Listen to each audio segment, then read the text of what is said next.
یہ نہیں سمجھنا چاہیے، پڑھو اور کرو، پڑھتے رہے پڑھتے رہے پڑھتے رہے۔ ایک وقت آیا کہ میں نے اسی توثیق الکلام کی شرح لکھی اردو میں، اس کا نام ہے کیا مقتدی پر فاتحہ واجب ہے؟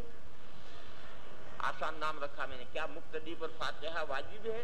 یہ جو میری کتاب ہے یہ توثیق الکلام کی شرح ہے۔ مجھے یہ ساری تفصیل سنانے کا مطلب کیا ہے؟ یہ ساری تفصیل سنانے کا مطلب یہ ہے کہ اگر تم اپنے اکابر کے ان دو اکابر کی حضرت نانوتوی اور حضرت شاہ ولی اللہ صاحب ان کی کتابوں کے پیچھے پڑھو گے تو تم کتنے بھی غبی ہوگے ایک دن ضرور ذہین ہو جاؤ گے، اور اگر تم ان کتابوں کو، ان بزرگوں کی کتابوں کو نہیں پڑھو گے تو پھر لوکی محقق بنو گے، موتی محقق نہیں بنو گے۔ تالاب میں کدو ڈال دو رے، اگر کدو لوکی تالاب میں ڈال دو، ڈوبے گی اوپر تیرے گی، یہ کدو محقق ہے۔ اور موتی تہ میں بیٹھا ہوا ہوتا ہے، موتی پانی کے اوپر تیرتا نہیں، وہ تہ میں بیٹھا ہوا ہے، تو موتی محقق قیامت تک نہیں بن سکتے، کدو محقق بنو گے، لوکی محقق بنو گے۔ اس لیے حضرت کی جو یہ بات ہے، جو اس رسالے کا خلاصہ مجھے بتانا ہے، اس رسالے کا میں تو چند منٹوں میں خلاصہ بتاؤں گا، پوری تفصیل نہیں بتاؤں گا، لیکن اس رسالے کو حاصل کرو اور اسے پڑھو۔ حضرت شیخ الہند قدس سرہ کی بھی اس موضوع پر دو کتابیں، ادلہ کاملہ اور ایضاح الادلہ، حضرت نے بھی اس موضوع پر بہت کھل کر کے تفصیل سے لکھا ہے۔ تو یہ کتابیں حضرت کی جو ہیں، ان کے حضرت نانوتوی کی یہ کتاب جس کی میں نے شرح لکھی ہے کیا مقتدی پر فاتحہ واجب ہے، بہت آسان ہے سمجھنا، اب مشکل نہیں ہے۔ اور ایسے ہی حضرت شیخ الہند کی ایضاح الادلہ تو تمہارے بس کی نہیں ہے، مگر ادلہ کاملہ نہایت آسان ہے اور دارالعلوم کے کتب خانے میں ملتی ہے، اور آپ لوگوں میں سے بہت سو کو انعام میں بھی ملی ہوگی، لہذا اسے پڑھو اور مطالعہ کر کے آؤ، پھر آگے گفتگو کریں گے۔ یہ یہاں تک پہنچا تھا کہ حضرت نانوتوی قدس سرہ نے اس مسئلے کو کس طرح سمجھایا ہے۔ حضرت نے یہ فرمایا ہے کہ اس میں اتفاق ہے کہ امام کے واسطے سے مقتدی نماز کے ساتھ متصف ہوتے ہیں۔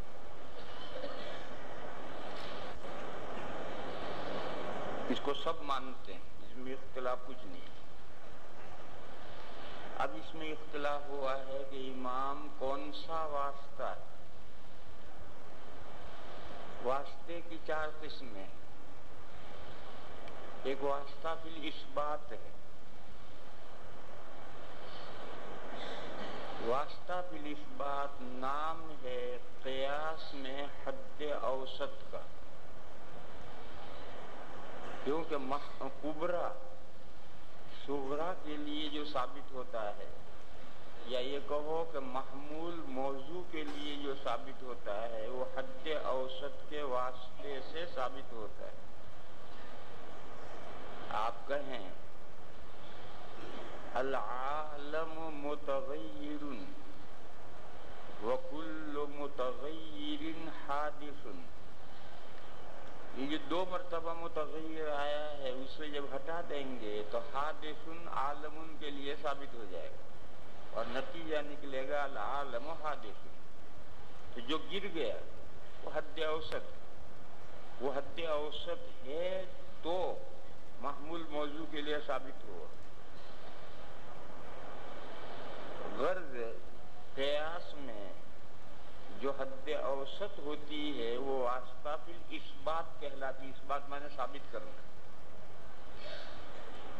اس واسطے سے یہاں کوئی بحث نہیں۔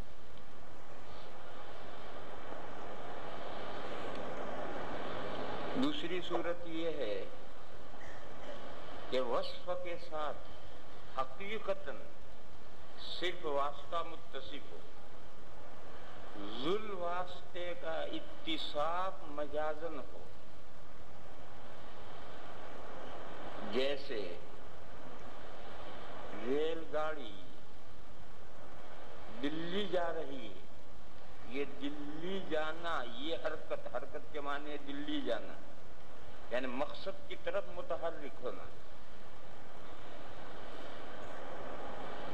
اس ریل گاڑی میں دلی در حقیقت انجن جا رہا ہے،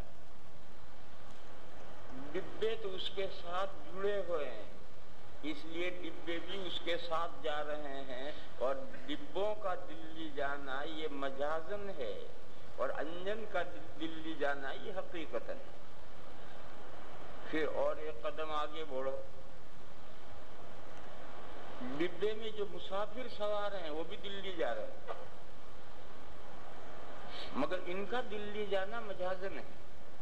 چنانچہ بہت سی مرتبہ ایسا ہوتا ہے کہ وہ ڈبے میں جو بیٹھا ہے وہ سویا ہوا ہے، ٹکٹ مانگنے والا آیا، اس نے اٹھایا، بے اٹھ ٹکٹ لا، کہاں جا رہا ہے؟ کہا دلی جا رہا ہوں۔ تو دلی کہاں جا رہا؟ سویا پڑا، لیکن وہ کہتا یہ کہ دلی جا رہا ہوں۔ کبھی ایسا بھی ہوتا ہے کہ آدمی لوٹا لے کر بیت الخلا جاتا ہے، اور بیت الخلا ڈبے کے پچھلے حصے میں ہوتا ہے۔ راستے میں ایک دوست ملا، اس نے کہا جناب کہاں کا احرام باندھا ہے؟ اس نے کہا دلی جا رہا ہوں۔ یہ دلی جا رہا ہے یا امبالے جا رہا ہے؟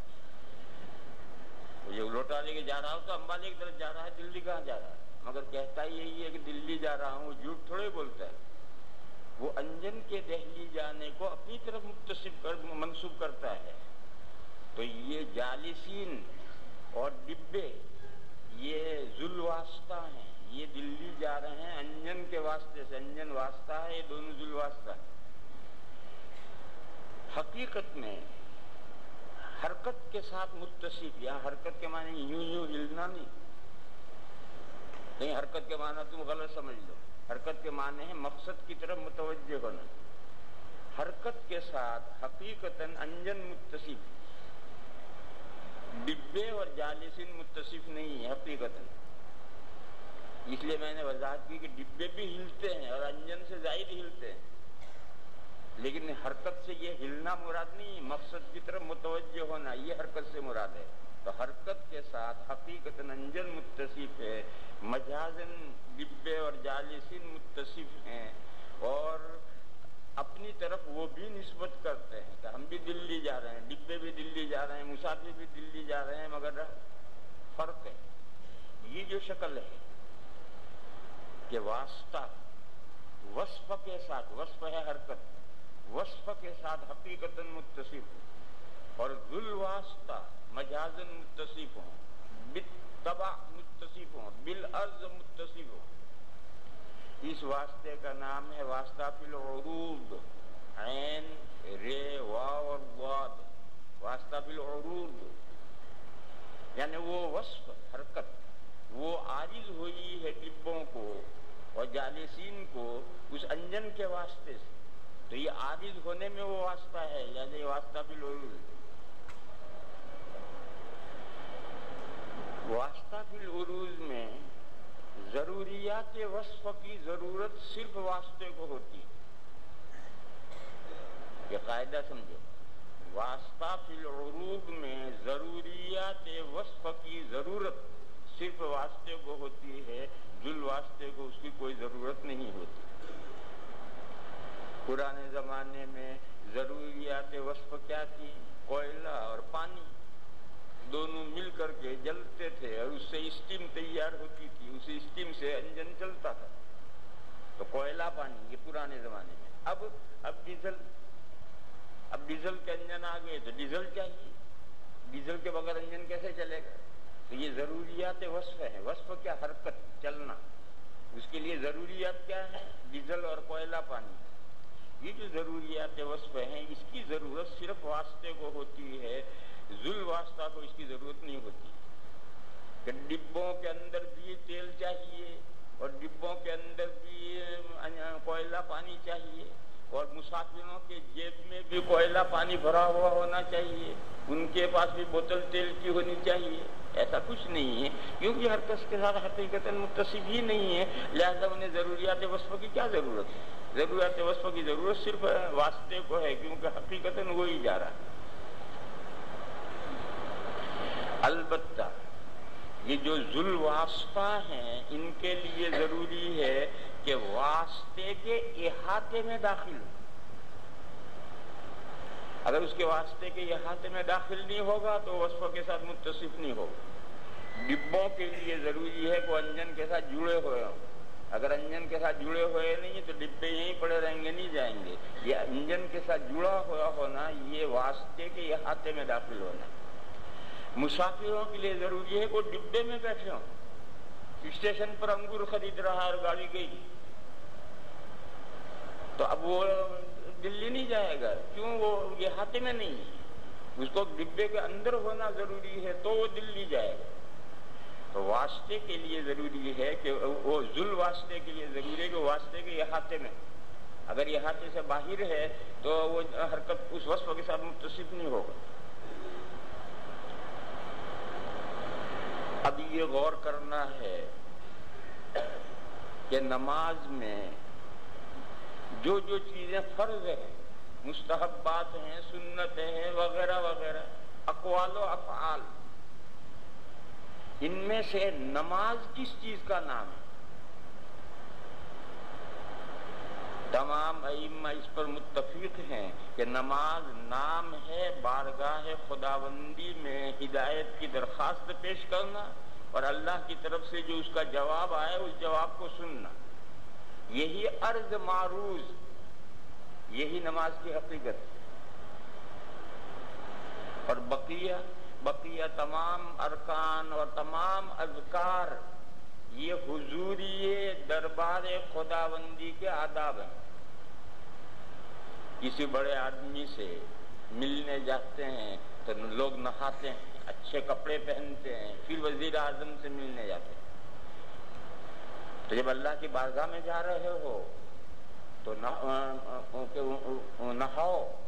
اتنے ہر وقت نہانا ممکن ہے, کم سے کم وضو کرو. خذو زینتکم, اچھے سے اچھے کپڑے پہنو اور پھر بارگاہ خداوندی میں پہنچو.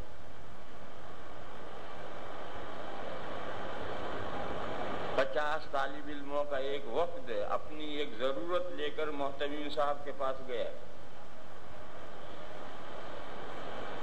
تو قاعدہ یہ ہے کہ یہ 50 کے 50 وہاں جا کر کے بولیں گے نہیں, اپنا ایک نمائندہ بنا کر لے جائیں گے اپنے میں سب سے اچھا اور سمجھدار آدمی کو. مثال کے طور پر ہمارا ترجمان سب سے اچھا اور سمجھدار یہی ہے. اس کو ترجمان کو نمائندہ بنائیں گے کہ بھئی یہ ضرورت محتمیم صاحب کی خدمت میں پیش کرنی ہے.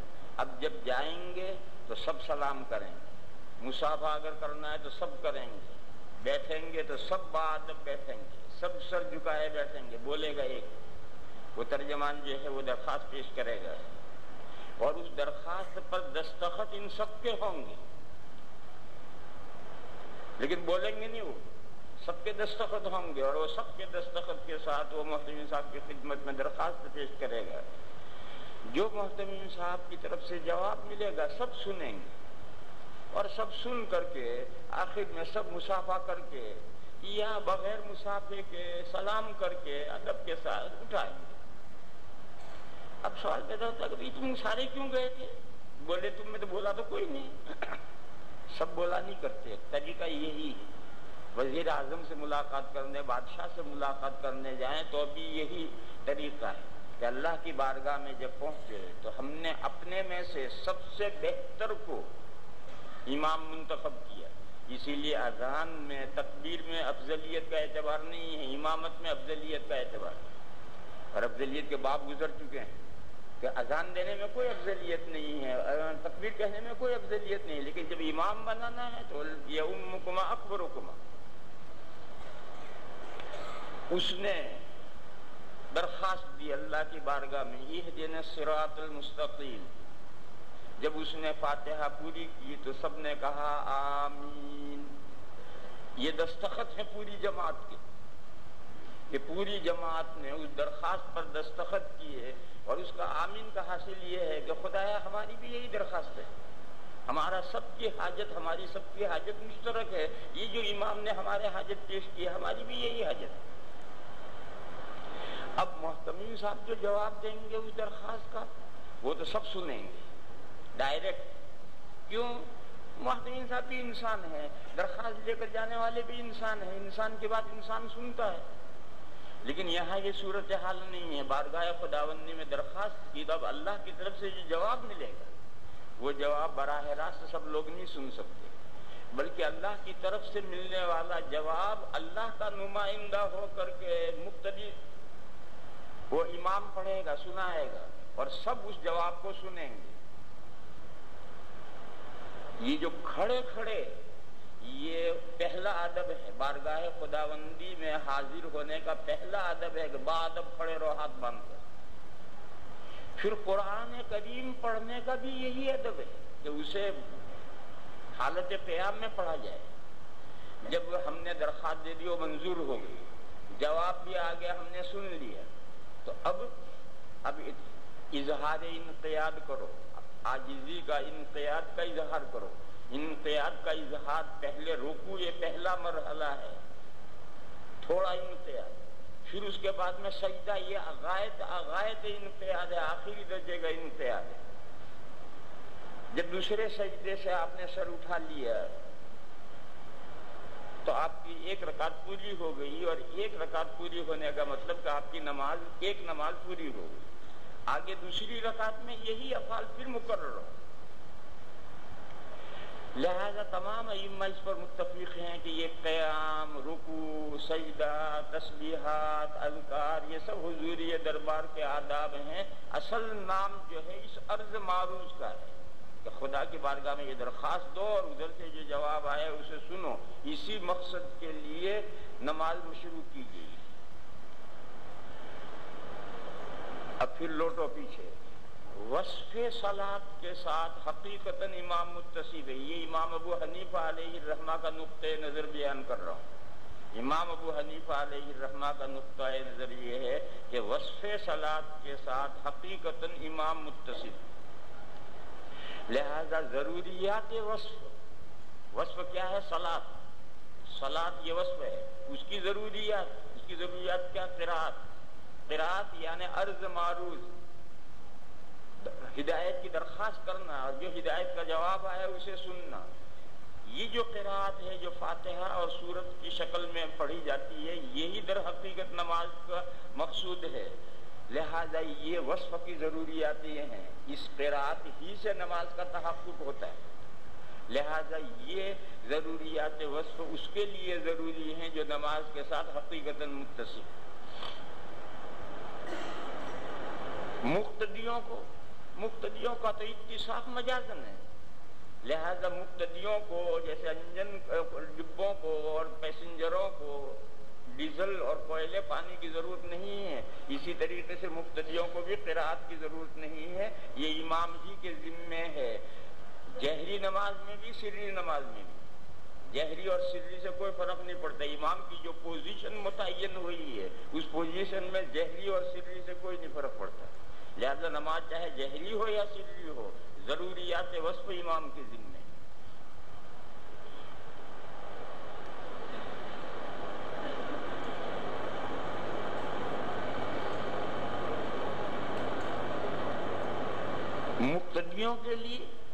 مقتدیوں کے لیے ضروری ہے کہ جو موصوف بالذات ہے اس کے احاطے میں ہو تو اس کی نماز ہوگی ورنہ نہیں ہوگی.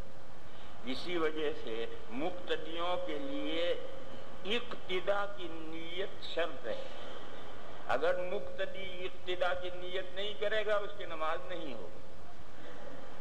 ڈبہ جڑا ہوا نہ ہو انجن کے ساتھ، مسافر ڈبے میں بیٹھا ہوا نہ ہو تو دلی کیسے جائے گا؟ تو مقتدی اقتداء کی نیت کرے گا تو وہ وصف صلاۃ کے ساتھ متصف ہو. اور انجن کے لیے یہ ضروری نہیں ہے کہ اس کے ساتھ ڈبے جڑے ہوئے ہوں، ڈبوں میں مسافر ہوں. یہ انجن کے لیے کوئی ضروری نہیں. انجن تو جا رہا ہے دلی، کوئی جڑے گا تو لے جائے گا، نہیں جڑے گا تو اکیلا جائے گا. اسی لیے امام کے لیے امام ہونے کی نیت ضروری نہیں. امام کے لیے امام ہونے کی نیت ضروری نہیں ہے. اگر وہ امام ہونے کی نیت کرے گا تو امامت کا ثواب ملے گا، اور اگر وہ امام ہونے کی نیت نہیں کرے گا تو اس کو امامت کا ثواب نہیں ملے گا. باقی مقتدی کی نماز ہو جائے گی. مقتدی کے لیے ابتدا کی نیت ضروری ہے، امام کے لیے امام ہونے کی نیت ضروری نہیں۔ اس کی نظیر نیت کے ساتھ وضو کرے گا اور اللہ کا ذکر ہے بسم اللہ والحمدللہ کہہ کر وضو کرے گا، ثواب ملے گا۔ اور اگر اس نے نیت ہی نہیں کی، ذکر اللہ کا ذکر نہیں کیا، بسم اللہ والحمدللہ نہیں کہا، تو وضو ہو گئی، ثواب نہیں ملا۔ اسی طریقے سے امام اگر امام ہونے کی نیت کرے گا تو اسے امامت کا ثواب ملے گا، اور اگر وہ نیت نہیں کرے گا تو اسے امامت کا ثواب نہیں ملے گا، البتہ مقتدیوں کی نماز صحیح ہو جائے گی۔ اب دو باتیں سمجھو، ہدایہ وغیرہ کتابوں میں آپ نے محاذات کا مسئلہ پڑھا ہے کہ اگر مرد کے محاذات میں عورت مقتدی، ایک جماعت ہو رہی ہے اس میں عورت مقتدی ہے، وہ مرد کی محاذات میں کھڑی ہو جائے گی تو مرد کی نماز باطل ہو۔ اس کے لیے 6 شرطیں ہیں، ہدایہ میں لکھی ہوئی ہیں 6 شرطیں ہیں۔ ان 6 شرطوں میں سے ایک شرط یہ ہے کہ امام نے عورتوں کی، معین عورت کی نیت ضروری نہیں، اور امام نے عورتوں کی نیت کی ہو، امام ہونے کے، عورتوں کا امام ہونے کی امام نے نیت کی ہو تو محاذات میں نماز فاسد ہوگی ورنہ نہیں۔ یہ جو مسئلہ لکھا ہوا اس سے عام طور پر غلط فہمی ہو جاتی لوگوں کو کہ امام کے لیے امام ہونے کی نیت ضروری ہے، نہیں، یہ تو ایک خاص شرط ہے مسئلے محاذات میں۔ جیسے اور شرطیں ہیں کہ محاذات سے نماز باطل ہوتی ہے، صلاۃ کاملہ، صلاۃ ناقصہ میں جیسے کہ صلاۃ جنازہ، اس میں محاذات سے نماز باطل نہیں ہوگی۔ تو یہ تو خاص محاذات کے مسئلے کے لیے یہ شرط ہے کہ امام نے عورتوں کے امام ہونے کی نیت کی ہو اور وہ 6 شرطیں پائی جائیں گی تو عورت کی محاذات سے مرد کی نماز باطل ہوگی، اور اگر ان 6 شرطوں میں سے ایک بھی شرط نہیں پائی جائے تو نہیں باطل ہوگی۔ محاذات کا مسئلہ امام ابو حنیفہ اور امام احمد کے نزدیک ہے، امام مالک اور امام شافعی رحمہم اللہ اسے نہیں مانتے۔ محاذات کا جو مسئلہ ہے اسے مالکیہ اور حنابلہ کے یہاں نہیں ہے، حنفیہ اور حنابلہ کے یہاں ہے۔ مکہ مکرمہ میں جب تک لوگ کم ہوتے ہیں تو مکمل انتظام ہے، عورتوں کے نماز پڑھنے کی جگہ الگ ہیں۔ ابھی اذان ہونے سے 10 منٹ پہلے مستقل جو ذمہ داران ہیں وہ آتے ہیں، عورتوں سے کہیں گے بیڑا ختم کرو، جاؤ اپنی جگہ پر نماز کے لیے جاؤ، اور سب نظام ہو جاتا ہے۔ لیکن جس زمانے میں حج کا زمانہ آتا ہے، یکم ذی الحجہ کے بعد اتنی بھیڑ ہو جاتی ہے کہ مردوں کو اور عورتوں کو چھانٹنا بہت مشکل۔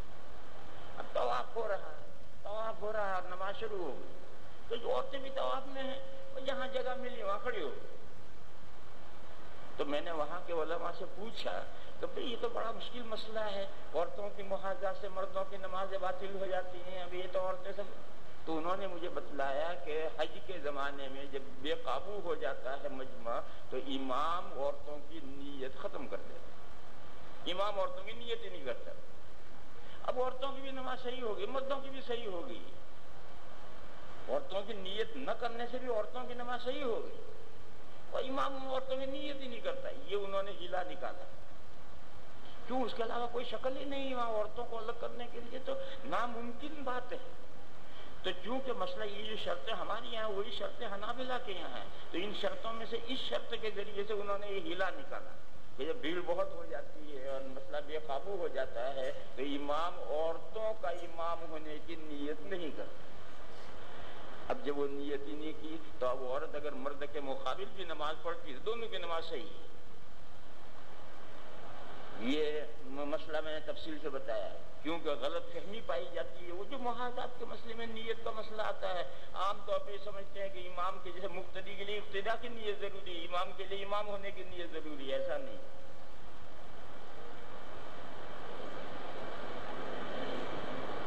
دوسری مثال دو، ایک شخص اپنی نماز پڑھ رہا تنہا، اپنا ہی میں قصہ سناؤں، رڑکی کے قاری صاحب، نام مجھے یاد نہیں، ایک مرتبہ ہم ایک ہی جہاز میں جدے سے آئے، وہ کسٹم میں پہلے نکلے، عشاء کا وقت تھا، تو انہوں نے نکل کر کے اپنی نماز شروع کر دی عشاء. ہم ان کے پیچھے آ گئے کسٹم سے فارغ ہو کر. ہماری بھی وضو تھی تو ہم نے ان کو اطلاع دی کہ بھئی ہم آپ کی ابتدا کر رہے ہیں, اور ہم نے پیچھے ابتدا کر دی. وہ ہم سے پہلے نماز شروع کر چکے تھے انفراد میں, اور ہم نے ان کو اطلاع دی کہ ہم آپ کی ابتدا کر رہے ہیں, اور ہم نے ابتدا کر کے ان کے لیے نماز پڑھی. ایسی صورت میں اگر امام, جب ہم نے اطلاع کی کہ ہم آپ کی ابتدا کر رہے ہیں, اب وہ نیت کر لے امام ہونے کی, تو امامت کے احکام لازم ہوں گے. امامت کے احکام یہ ہیں کہ جہری نماز میں جہرن قرات کرنا ضروری ہے, یہ احکام اس پر لازم ہوں گے اگر وہ امامت کی نیت کرے. اور جہاں تک وہ پڑھتا پڑھتا پہنچ چکا ہے وہیں سے جہر شروع کرے. آدھا فاتحہ پڑھ چکا ہے یا فاتحہ پڑھ کر سورت پڑھ رہا ہے, تو جب پیچھے والوں نے اطلاع کی کہ ہم آپ کی ابتدا کر رہے ہیں اور اسے نیت کر لی امام ہونے کی, تو جہاں پڑھ رہا وہیں سے جہر شروع کر دے. اور اگر مقتدیوں کے یہ اطلاع کرنے کے بعد بھی اس منفرد نے, اب تک وہ منفرد ہے, اس منفرد نے امام ہونے کی نیت نہیں کی تو وہ منفرد ہی رہے گا, امامت کے احکام اس پر لازم نہیں ہوں گے. اور ان مقتدیوں نے ابتدا کی نیت کر لی تو ان کی نماز ہو جائے گی. یہ مسئلہ ہے, ان کی نماز ہو جائے گی. اور امام پر اگر وہ امام ہونے کی نیت نہیں کرے گا تو اس پر امامت کے احکام لازم نہیں ہوں گے, وہ منفرد ہی رہے گا اور ان کی ابتدا سے نماز ہو جائے گی. اتنا معلوم ہونا چاہیے کہ یہ جو پڑھ رہا ہے یہ ظہر کے فرض پڑھ رہا ہے, جب تو ابتدا کریں گے. اور سفر میں عام طور پر فرض ہی پڑے جاتے ہیں, اور ایئرپورٹ پہ جب پڑھے گا تو فرض ہی پڑے گا. تو یہ اندازہ کافی تھا, تو ہم نے ان کو اطلاع کی کہ بھئی ہم آپ کی ابتدا کر رہے ہیں, اور ہم نے پیچھے ابتدا کی, وہ جہاں پڑھ رہے تھے وہاں سے جہر شروع کر دی. یہ سب مسائل ہیں. ان مسائل سے میں یہ سمجھانا چاہتا ہوں کہ مقتدی کے لیے تو ضروری ہے کہ امام کی ابتدا کی نیت کرے, اس کے بغیر نماز نہیں ہوگی. لیکن امام کے لیے ضروری نہیں کہ امام ہونے کی نیت کرے. اگر وہ امام ہونے کی نیت کرے گا اسے ثواب ملے گا امامت کا, اور امامت کے احکام لازم ہوں گے. اور اگر وہ نیت نہیں کرے گا تو اس کو ثواب نہیں ملے گا, اور امامت کے احکام اس پر لازم نہیں ہوں گے. بہرحال دو باتیں میں نے بتائی کہ